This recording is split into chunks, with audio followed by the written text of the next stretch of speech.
दीप, capital goods क्षेत्र की कंपनियां और खासतौर से जो प्राइवेट कैपेक्स साइकिल अब गति पकड़ने वाला है, उसमें कई सारी कंपनियां ऐसी है जो बड़ा कमाल करेगी। उनमें से पिति इंजीनियरिंग एक हो सकती है और ये साइकिल मैंने कुछ फंड मैनेजर से बातचीत करने के बाद पकड़ा है। और स्पेशली अगर आपको याद हो तो इस साइकिल को एंडोर्स किया था और पब्लिकली सबसे पहले मधु केला सर ने बोला था, जब लाइफ टाइम हाई 15,431 का निफ्टी ने पार किया। जब हम इंटरव्यू कर रहे थे तो उनका ये कहना था कि वो कंपनियां जो अब कैपेक्स साइकिल में आगे जा रही है उन पर आपको नजर रखनी चाहिए। तो कंपनी ये एक कैपेक्स करने जा रही, तीन साल का इन्होंने एक्सपांशन प्लान हाथ में लिया है 270 करोड़ का। ओरिजिनली 190 करोड़ का था, लेकिन जिस तरह की स्ट्रॉन्ग डिमांड आ रही है उसको देखते हुए कंपनी ने अपना एक्सपांशन प्लान और बढ़ा दिया 50% से 190 से लगभग 270 करोड़ का कर दिया। तो पहली चीज तो ये कि 300 करोड़ का, 350 करोड़ का बड़ा एक्सपांशन प्लान है जो ऑलरेडी लागू हो चुका है, पार्ट में लागू होगा और उसका असर अभी से आपको आना शुरू हो जाएगा। कंप्लीट 3 साल में होगा तो धीमे धीमे ये चलता दिखेगा। और इसी एक्सपांशन प्लान की उम्मीद में शायद मुझे लगता है कि प्रोमोटर्स ने भी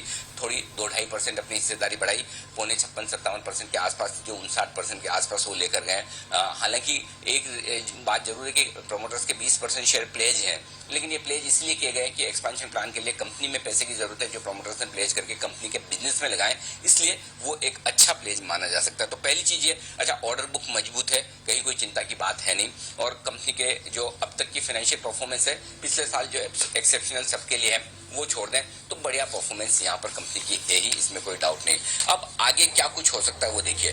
कंपनी का मार्केट कैप है मुश्किल से 320 करोड़ रुपए और 320 करोड़ रुपए के सामने सेल्स 525 करोड़ की कंपनी करती है और आराम से इस एक्सपेंशन प्लान के पूरे होने के बाद सेल्स यहाँ से दुगुनी हो सकती है। तो फिलहाल तो अगर आप देखें तो मार्केट कैप से सेल्स से भी आधे पर है। और अगर आप सोचें 1000 करोड़ की सेल्स अगर आपकी एक्सपेंशन प्लान पूरे होने के बाद हो सकती है तो फिर क्या आगे चलते हुए हो सकता है। इस वित्त वर्ष में मैं उम्मीद कर रहा हूँ कंपनी करेगी 15 रुपए के आसपास की ईपीएस, 15 रुपए के आसपास की ईपीएस और 100 रुपए के आसपास स्टॉक है। मुश्किल से 7-8 के पी मल्टीपल पर स्टॉक ट्रेड करता हुआ दिख रहा है। कैश ईपीएस 25 से 30 रुपए करेगी और कैश ईपीएस 30 रुपए हो तो मुश्किल से कैश ईपीएस के 4 के मल्टीपल पर भी स्टॉक नहीं है। तो काफी अट्रैक्टिव वैल्यूएशन है जो आगे चलते हुए 125 करोड़ का कामकाजी मुनाफा करती है, 300 करोड़ 350 करोड़ का मार्केट कैप और 125 करोड़ का ईबिटा।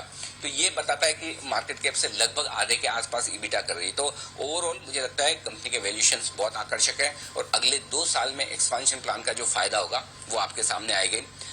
दीप, 175-200 रुपए ये छोटे टारगेट में लेकर चल रहा हूँ, वहां पर हम इसको रिव्यू करेंगे कि मुझे लगता है वहां पर भी ये स्टॉक अच्छा अट्रैक्टिव लगेगा, क्योंकि तब तक हमें और आइडिया लगेगा कि एक्सपेंशन प्लान कहां तक पहुंचा है, कितना बड़ा उसका इम्पैक्ट रेवेन्यूज में, आय में आता हुआ दिख रहा है। तो फिलहाल शॉर्ट टर्म टारगेट 175-200 के है, मीडियम टर्म टारगेट मेरे थोड़े बड़े हैं, लेकिन मैं एक बार एक्सपेंशन प्लान को कंप्लीट होते हुए देखते हैं, आगे प्रोग्रेस देखने के बाद इसको हम समय समय पर रिवाइज भी करेंगे।